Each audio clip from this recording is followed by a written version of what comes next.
Good morning, everyone, and thank you for joining our centralized joint forum and investment feedback session.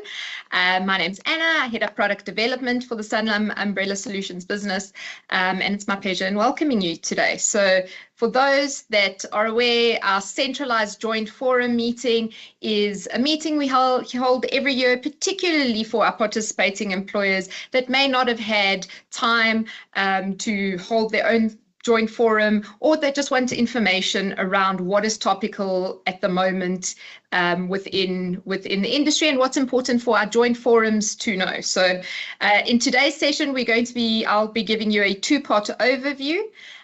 Just having a look at some of the stats and what our experience has been at the beginning of two-part, and then Prashanti will take us through a little bit of the important aspects to consider now post two-part, particularly as it relates to our other claims, our withdrawals and our retirements. So I know a big focus of two-part at the moment, but let's get into it.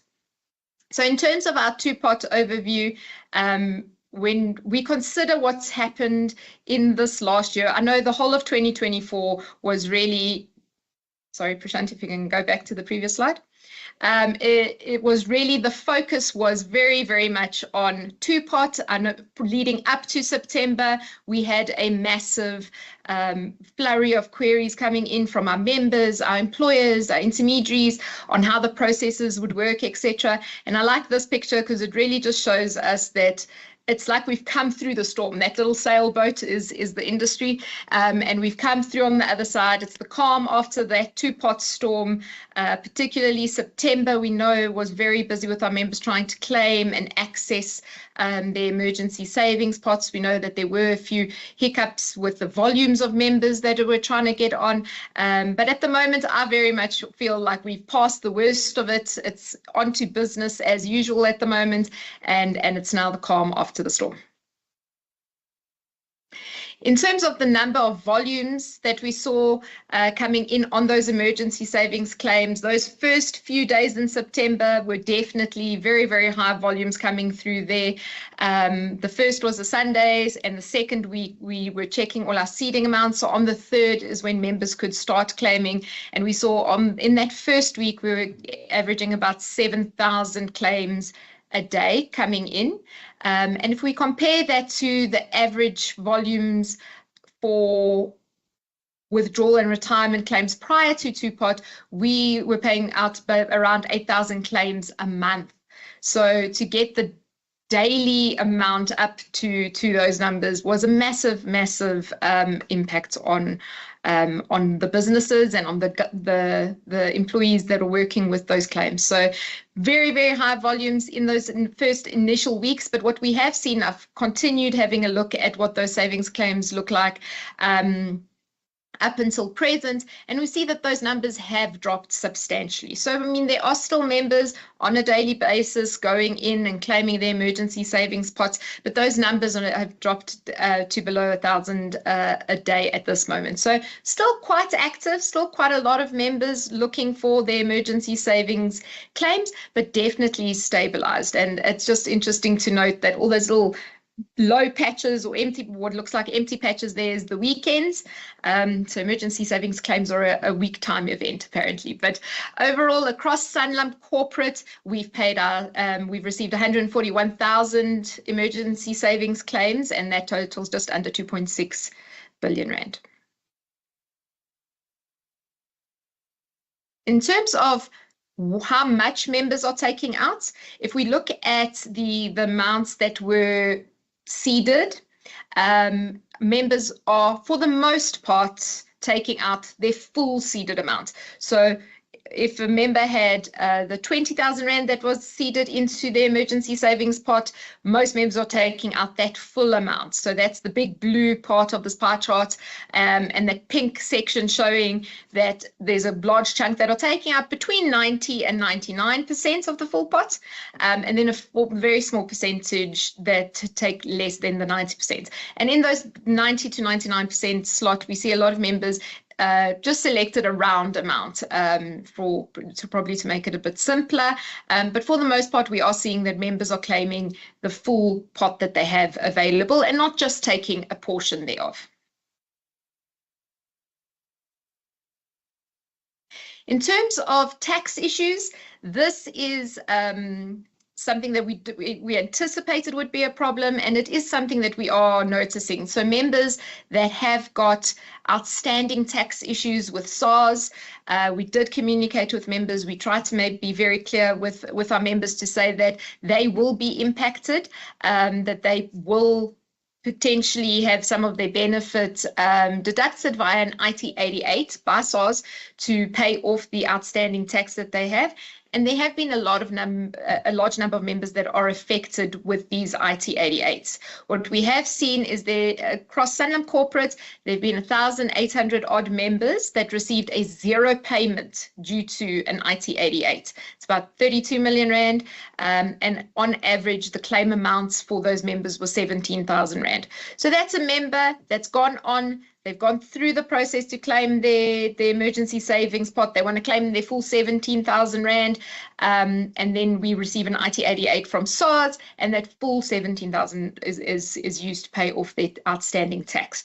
So again, that's just something for all of us to be aware of, but those are quite high numbers. And there were also about 500 odd members that had tax rejections. So again, something that on the SARS system hasn't signed up for these members. They'd have to go check their tax numbers, whatever the case is. But there were a few of those there. But what we have noticed is, SARS did announce that they had picked up that there were a large number of members that were understating their taxable income, and that these members would obviously be penalized and would have to sort out these issues in their next tax return. So we decided to have a little look at the Sanlam Umbrella Fund membership.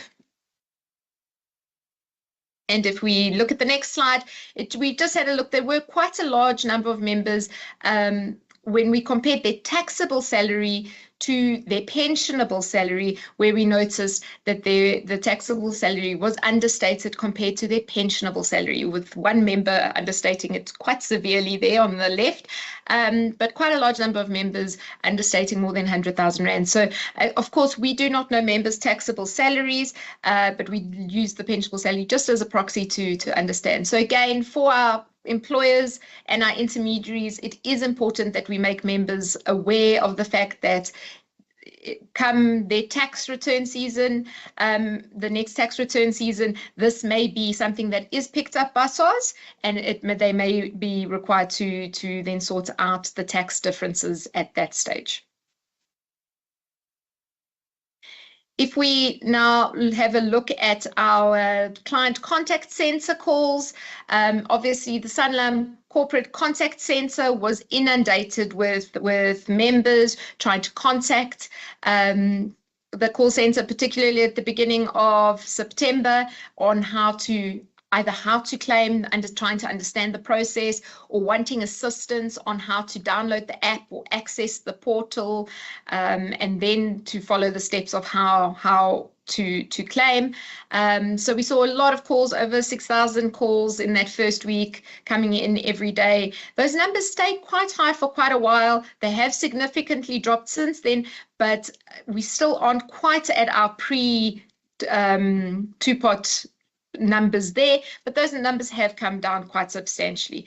What was quite interesting to note there as well is in terms of the duration of those calls, a lot of the calls were taking a lot longer than our usual contact center calls, and that's really because members wanted step-by-step assistance on, help me register, wait on the phone while I download the app. Okay, now I've got this, what do I do? I must wait for the one-time PIN. And they were really needing assistance from our contact center agents to assist them every step of the way. If we have a look at the number of walk-in members that came through again to our contact centers, these volumes were again quite high, averaging around 100 members that were coming in a day, where we would assist members physically with setting up the app and helping them to process their claims. Some of these members came in because there was incorrect bank details, for example, or some of the banking details hadn't been uploaded by the employers, whatever the case is. So they needed assistance. Some members had duplicate records because of previous employments, etc., that needed to be cleaned out. So these walk-in centers were very helpful for our members. And then they shared with us many of the reasons that they were claiming, and again, vast reasons for members claiming, but predominantly members needing money for living expenses, and that this would be a bit of a windfall for them in those situations. Looking forward, if we say, what's next? Two-pot, it's implemented, it's done. Certainly not. This was only phase one of two-pot that has been complete. There's still a lot of communication and education that will need to be undertaken, both by the Sanlam Umbrella Fund as well as your intermediaries, etc., on the long-term impacts of two-pot. What does this mean practically for members going forward? For now, we've had a big focus on the emergency savings pot. That's what our members have been focusing on, how to claim that emergency savings pot, how much will they get out, how much will they be taxed, etc. But there has not been a clear focus on that retirement pot, which we know must now be preserved until retirement. So I think there is going to be a little bit of a change in focus going forward. We want our members to understand that what they must do with those retirement pots when they leave employment or move to another employer, etc., and that there is no minimum amount for that preservation. So particularly now in the first few months post two-pot, those retirement pots can be very small for members. So if there's a member that's got a 500 Rand benefit, for example, in their retirement pot, and they resign from their employer, they will need to tell us what to do with that retirement pot in terms of a preservation. So there is no minimum amount for preservation. If there's money in that retirement pot, it must, in terms of legislation, either be transferred to the new employers fund or kept in fund in terms of preservation, or moved into a preservation fund, or whatever the case is. So that's just important to remember. Prashanti will take us through all those options that are available in a little while. And it's important for our members to understand what their various options per pot are, because again, different rules now apply to those various pots. So there's still a lot of focus that needs to be done for our members to fully understand the two-pot system. So that's something we'll continue to do. And of course, Sanlam continues to refine our systems and our processes to try and manage all of these claims most efficiently, and especially to try and keep our admin costs down and fair for our members. But at this stage, I'll hand over to Prashanti, and she'll take us through a little bit of the nuts and bolts in terms of how this affects our other claim payments. So, for example, withdrawals, retirements, etc. Prashanti? Thank you, Anya. Good morning to everyone on this call. I would like to introduce myself as Prashanti Nagan, Manager of Product Support under Sanlam Umbrella Solutions. Today, we will be looking at the withdrawal claim process, retirement claim process, implications and experiences of two-pot, as well as the various communication channels post two-pot. The employee would log into the portal using their login credentials that would have been received as per the access forms completed. Please note that as an employer, or as a contracted benefit consultant, if you have forgotten your password, you may click on Forgot Your Password. It would then require you to receive an OTP that will need to be indicated in order for you to receive your password.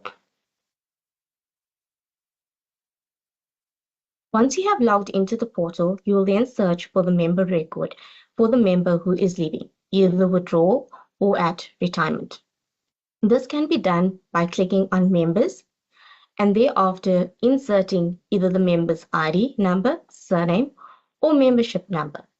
Once you have clicked on Search, you will then be able to see the member details. Now, the member details will reflect all details that we currently have on record for the member. This information would have been provided by the employer either via the online process or via the contributions submitted through to Sanlam. I would like to draw your attention to the left-hand side where we find Tools, and below the option Tools, you will then find Personalized Forms.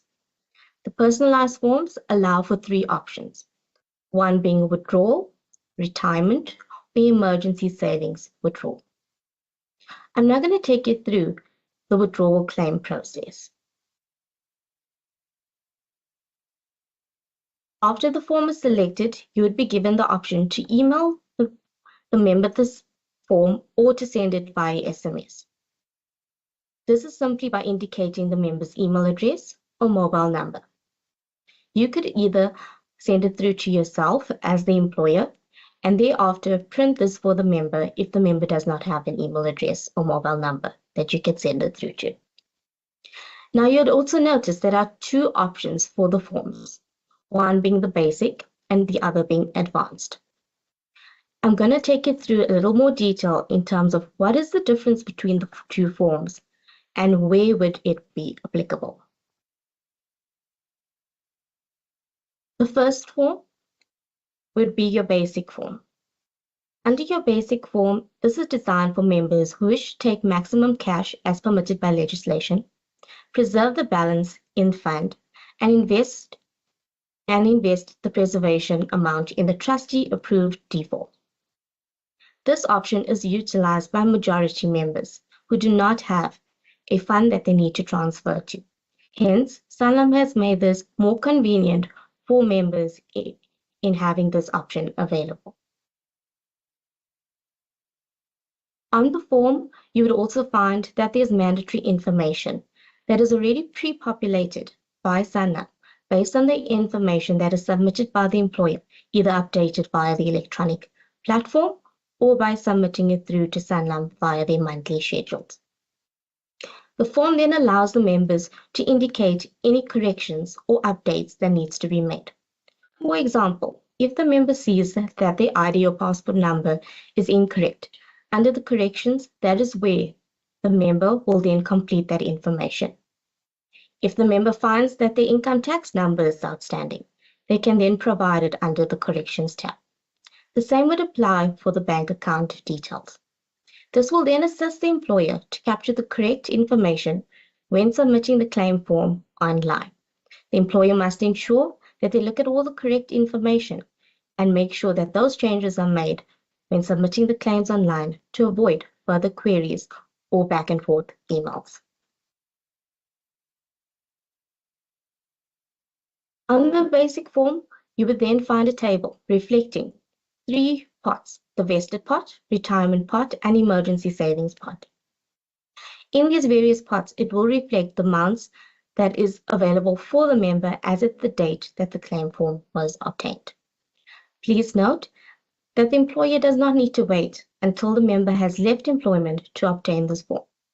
Once you have been informed that the member will be withdrawing as at the end of the month, you are more than welcome to obtain this form. The various contributions thereafter submitted, which will be the last month's contribution, will then be split into the 3 parts as per the legislation. There are further details that will also need to be updated by the member. Such information as the financial advisor details, as well as the annual taxable income. Now, the financial advisor details will only be completed if the member has sought financial advice. The annual taxable income is very important and must be made aware to members that they must ensure that this is updated correctly. As SARS are looking at penalizing members who have understated their taxable income with their emergency saving pot claims. Therefore, it's imperative that members update this information correctly. On the form, you would also find the section indicating the member declaration.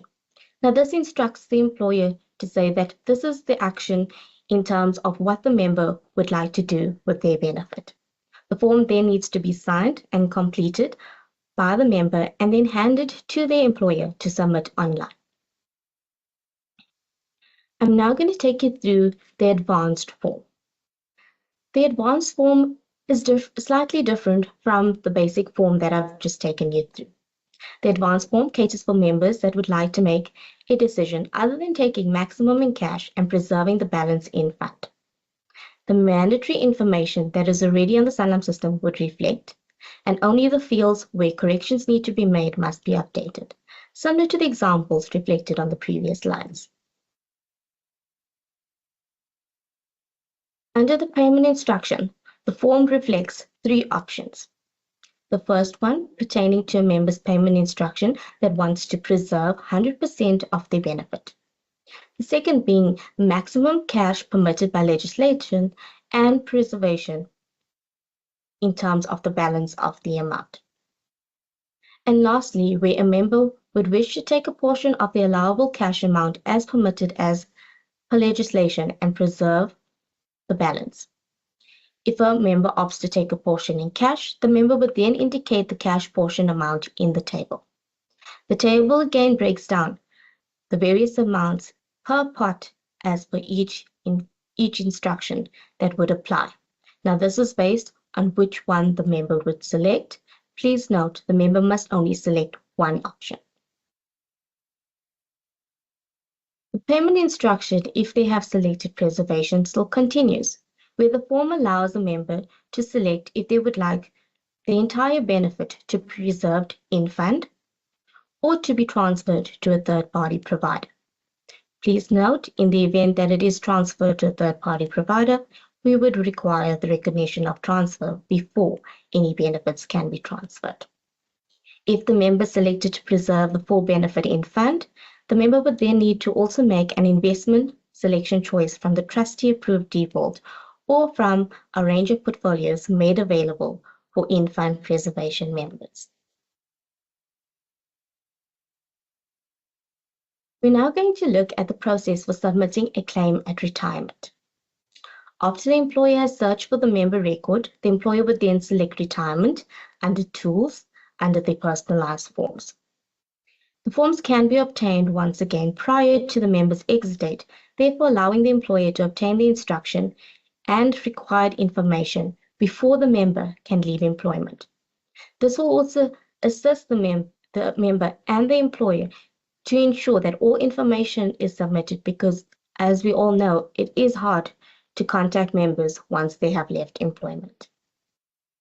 If the last month's contribution has not yet been invested, this will be split in the various pots as per legislation. Now, depending on when or what the member's current fund credit value is as a date of obtaining the form, there would be possibly three options available for three different claim forms. Now, please note, not all three claim forms need to be obtained or completed by the members. This will be based on what the member would like to do with their benefit. The three options may include a phased retirement for members who wishes to preserve their benefit until later retirement,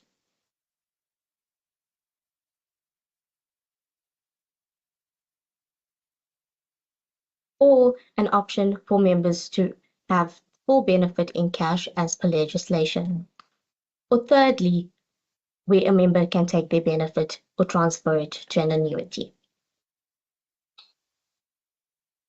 Now let's look at the three forms in a little bit more detail. The phased retirement form indicates that this member would like to take or become a phased retirement, meaning that they would like their money to be preserved until a later retirement date. Form will also reflect the benefit values as per the different components or pots, and will also allow members to either elect a phased retirement preservation or transfer to a third-party provider. If the member selected to preserve the full benefit in fund, the member would then need to also make investment selection choices from the trustee-approved default or from a range of portfolios made available for in-fund preservation members. Now, based on the member's value as at the time of the form being generated, a member may be entitled to take 100% of their benefit in cash when retiring from the employer. This is in the event that 2/3 of the member's non-vested plus their retirement pot is less than 165,000, and therefore the member will be entitled to take 100% of the benefit in cash. Please note, this is not applicable to all members. Under the annuity retirement form, the annuity option is for when a member wishes to take a portion or all of their benefit to purchase one or more annuities. The member must then use this form to indicate his annuity choices. The member has the option to an in-fund annuity or third-party annuity. A breakdown is reflected in the table for the various pots, allowing the member to see the amounts that is currently available. The member would then select the applicable choice of annuity and provide any supporting documentation. These must be provided to the employer to submit online. If the member has opted for the in-fund living annuity, then the member will need to complete the member instruction form, which has been attached as per link on the form. After the claim instruction is completed, based on the various scenarios, the member must provide this to HR to submit via the online process. The personalized form would be seen as consent from the members. The supporting documentation, such as the receiving fund information, or any changes such as bank account details or a copy of her ID to validate the corrections that were made on the form, can then be attached and submitted online through to Sanlam. This information is then used by Sanlam to start processing the claim. Please note, it is important that Sanlam can only start processing the claim once last information is received or all information has been received. Now, there are various implications and experiences of two-part. First one being understated taxable income, which I've mentioned earlier. A lot of members, and as you've seen in Anya's slide, a lot of members have indicated an understated amount in terms of their taxable income. Now, SARS are looking at penalizing these members, and it is imperative that we do notify, communicate to our members to ensure that this information is accurately updated. Now, the claim process can take up to 30 days from receipt of last information. Now, this is due to various reasons and complexities that have happened since two-part has been introduced. One of them being multiple directives that needs to be requested from SARS per part. The claims team cannot continue processing the claim until they receive the directive per part. Therefore, meaning that the team has to first request for a tax directive, for example, on the emergency savings pot. Once they have received that directive, they will then apply for the retirement pot and the non-vested pot. Now, this has caused a lot of confusion with members, as members have then noticed that they've received their emergency savings portion in their bank account and then reach out to Sanlam, either via our contact center or designated channels that are available, as well as our client relations team, indicating, why is my benefit so low when my form actually indicated a higher amount? So please note that it is important to notify your members that even though they may have received their emergency savings pot first, that there is the other tax directives that needs to be received, and thereafter the claim process can continue. The other factor to take into account is the recognition of transfer that we would need to receive from the receiving fund. Now, in most instances, the new fund needs to wait for the member to be loaded on the system before they can issue out a recognition of transfer.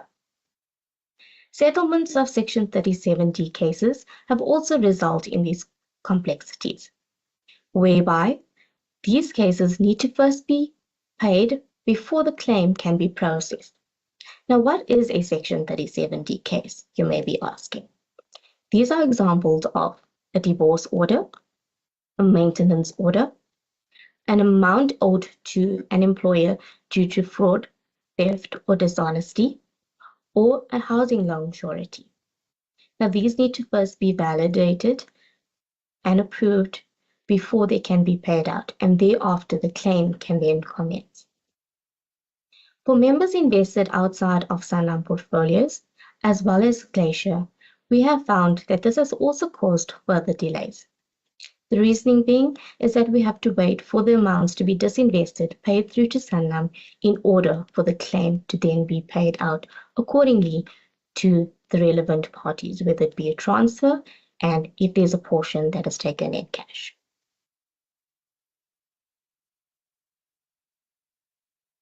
Now, who can our employers contact? Employers may have queries pertaining to the portal, get stuck trying to log into the portal, lost their cell phone and now need to update their contact details because the initial contact details on the form that was completed has now changed. Our employers can then reach out to our SC Digital support team by contacting them telephonically or via sending an email. Should you require further assistance on how to navigate the portal, please reach out to your dedicated client relations manager. Our WhatsApp functionality has been enhanced. We have a simplified menu option. The menu option changes depending on customer authentication any time of the day. We've also allowed for this to be made available after 5 p.m., as well as allowing self-service auto-response options, keeping customers engaged when agents are unavailable. The new selection options can include the following. 1. I have a question about the two-part system. 2. I want to check my fund value. 3. I want to register to see my information online. Or 4. Alternatively, I'd like to chat to an agent. Members are encouraged to utilize the WhatsApp functionality as opposed to wait on a telephone call for someone to take their call or for an email to be responded to. Who can our members contact? Our members are encouraged to contact our individual member support team who are available to assist members on the options available to them at withdrawal or retirement. Now, members don't need to wait until they leave employment to actually have access to our individual member support team. Our individual member support team can be contacted via the toll-free number, using the SMS line, or via email.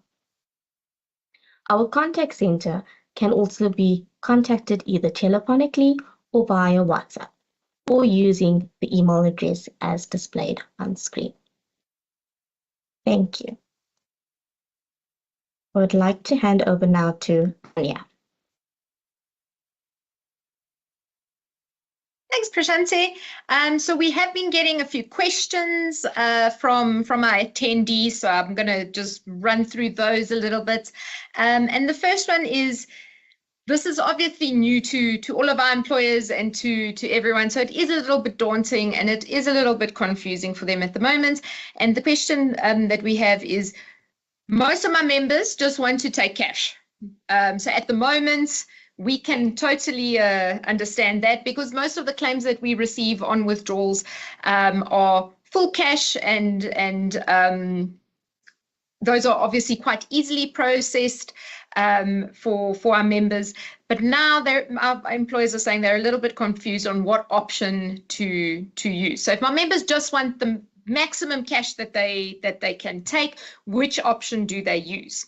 And the basic form, I think, Prashanti, that you spoke to and that you showed us, that would be the form for the maximum cash. Is that correct? Yes, that is correct. That allows for a member to take maximum cash as well as then preserve the balance in fund. We do encourage members to use that option if they do not have another fund to transfer to.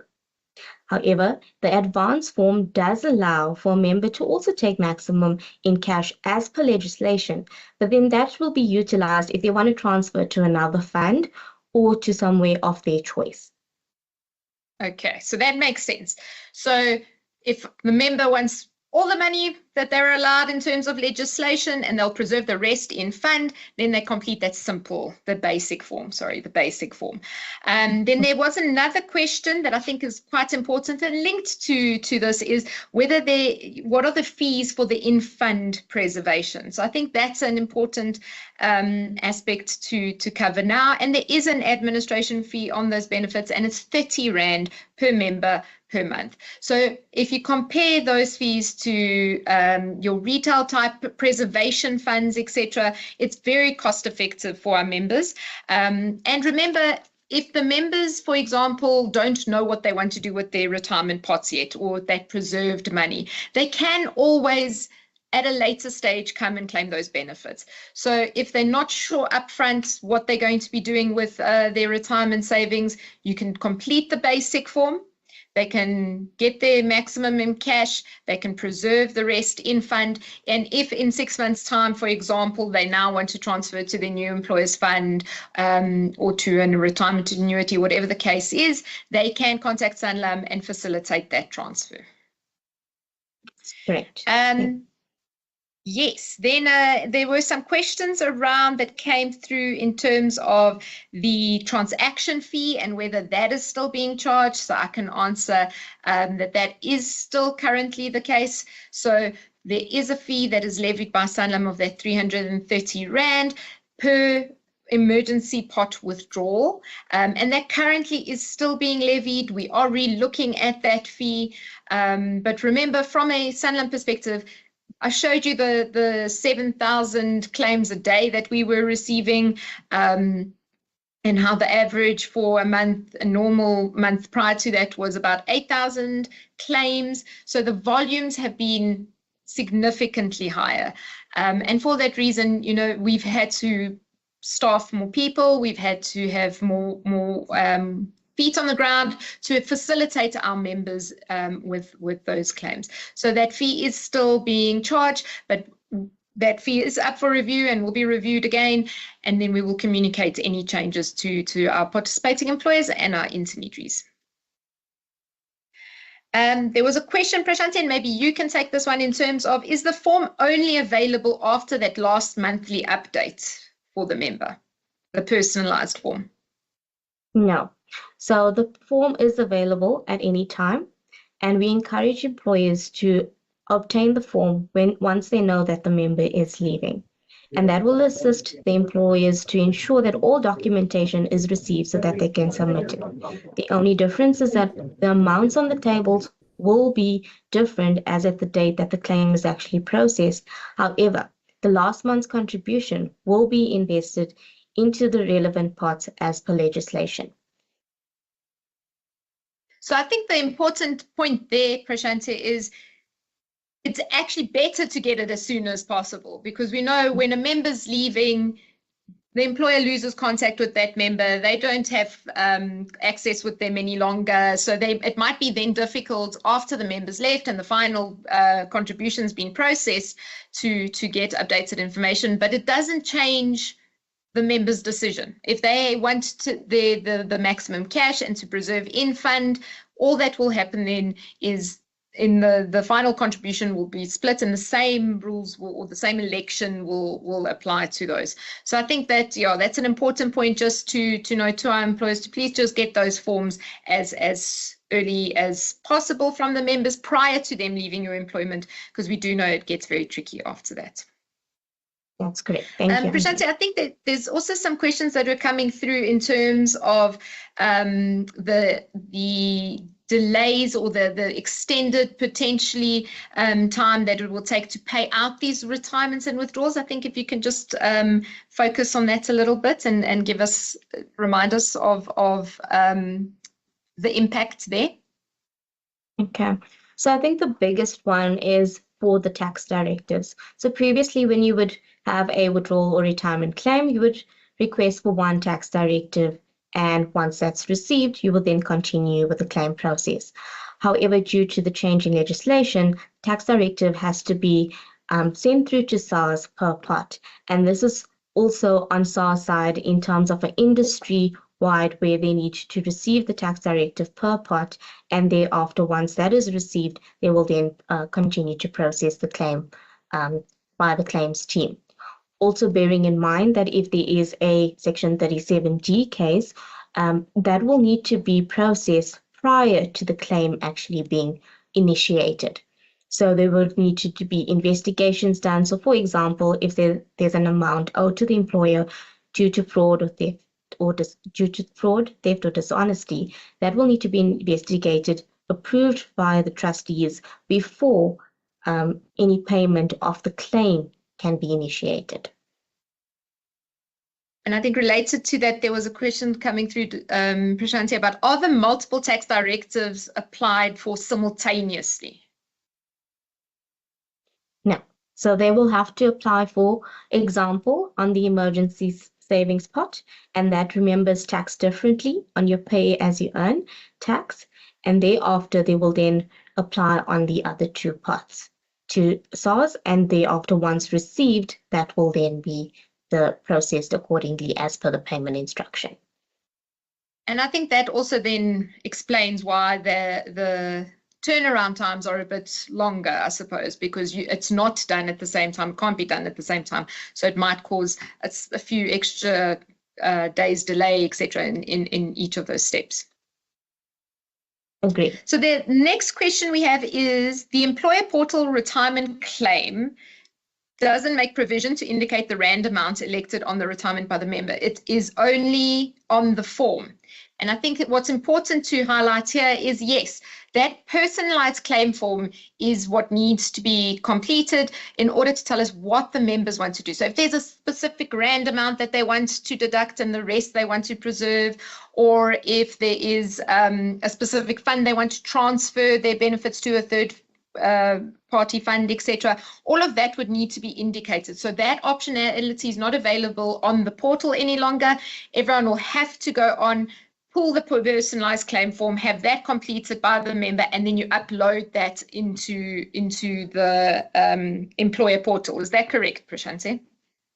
Yes, so that is correct, Anya. And I think where the query is coming from is that we had issued employer guides, and on the employer guides, we have provided examples of what the claim form would look like.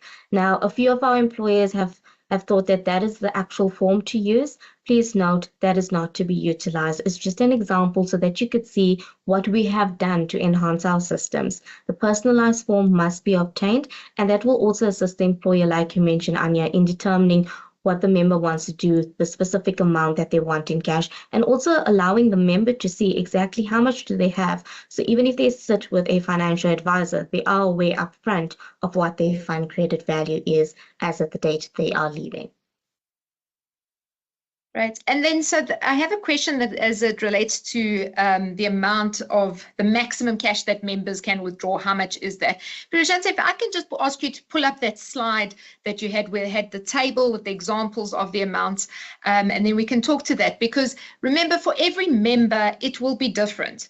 So every member has those 3 pots, and depending on how much money they have in those pots and how many withdrawals they've done, etc., there will be different amounts applicable there. And on those forms, what we do is we do show the member exactly how much they have in each of those pots, and then also how much cash they can take out of those pots. So that is how a member will know what is the maximum cash. So on that basic form, if a member wants their full cash benefit, on that basic form, they would just say they want their maximum cash, and we'll see on the table that Prashanti shows us now that it will highlight how much is in each of those cash, in each of those pots, and how much of that can be taken in cash. Okay, so Anya, I've brought up the screen reflecting the table. I'm not sure if you can see it on your side. So we can see that the cash component does indicate. Was it not yet? I can't see it. I'm not sure. Maybe it is being pulled up. I did pop up and then it went away, but it is coming up now. Sorry. Yes, there we go. Okay. Yeah, so so on on the that table, table, it we will see reflect. that there are the three pots, the three components, essentially, a vested pot, a retirement pot, the emergency savings pot, and then we have those totals. Those are the total amounts within those pots, to say this is how much money the member has in each of those. And then you'll see a cash column. Column says this is the maximum amount that can be taken in cash in each of those pots. And then there's a preserve column that shows this is the amount that has to be preserved. And we've got a note section there, so it'll help guide members to say, this is an amount you're entitled to take the full amount in cash. This amount must be preserved, etc. So the table does help to guide our members a bit, for them to understand exactly how their pots are affected. So it's important for them to have time with this form and have a look at it, and then they can make their elections. Just a question again, Prashanti, coming from the floor, to say, if you get the tax clearance on the cash benefit, will you pay this immediately? So it's paid per pot. So for example, if the emergency savings pot, if you receive the tax clearance on that, that is paid. And that's where a majority of our queries have come from, because members have received this portion and it's very minimal. And they then come back to say, what happened to the rest of my benefit? On the other components, because it's either withdrawal or retirement, it will then need to be done accordingly in terms of taking the amount in cash and paying it over, and the balance transferring it or putting it in fund. Right. I think at this point, for me, what's quite important is also to remind our employers and our members, etc., to really encourage our members to get advice or counselling before they decide to withdraw any of the emergency savings pots, as well as when they transferring to another employer, of what to do with those funds, because it is a little bit complicated. It's a lot more complicated than it was a few months ago. So it is important for them to get counselling. They can contact our retirement benefit counsellors. They can contact the financial advisor for the participating employer, and really get advice there. What I also just want to cover is there were lots of questions that have come through to Sanlam from members in terms of what are myths or misconceptions around two pots. And again, just to run through those, we have members that believed that they would have 30,000 Rand, every single person would have their 30,000 Rand, which we saw was not the case, because it was a percentage of your retirement savings up to that maximum of 30,000. So members did have queries around that came through. Members thought that they'd automatically receive that 30,000. There is no automatic payment. A member does have to go in and claim. And of course, members don't have to claim that amount. They can keep that amount invested towards their retirement savings. It's not a forced withdrawal for those savings. Members also at this stage believe that they'll have that 30,000 Rand available to them every year. So that amount is set at 30,000, and that'll be available every single year. And again, I mean, we know that it's a portion of your contributions that goes into your emergency savings pot. It's a third of your monthly contributions, and that amount builds up. So whatever that amount builds up to in the year is essentially what members will then have available. There are still members that believe that if you don't withdraw this money this year, for example, then you lose out. That money is going to be gone next year. You're not going to be able to claim it. And again, that's a misconception. If you don't touch that money for 10 years, that amount will obviously grow, and members will then be able to withdraw at that stage or keep it until their retirement. And again, a misconception that we saw a lot of members mentioning is that they can control the amount of tax they pay by lowering their pensionable salary, which we know SARS has cottoned onto and said that they're definitely going to be penalising those members.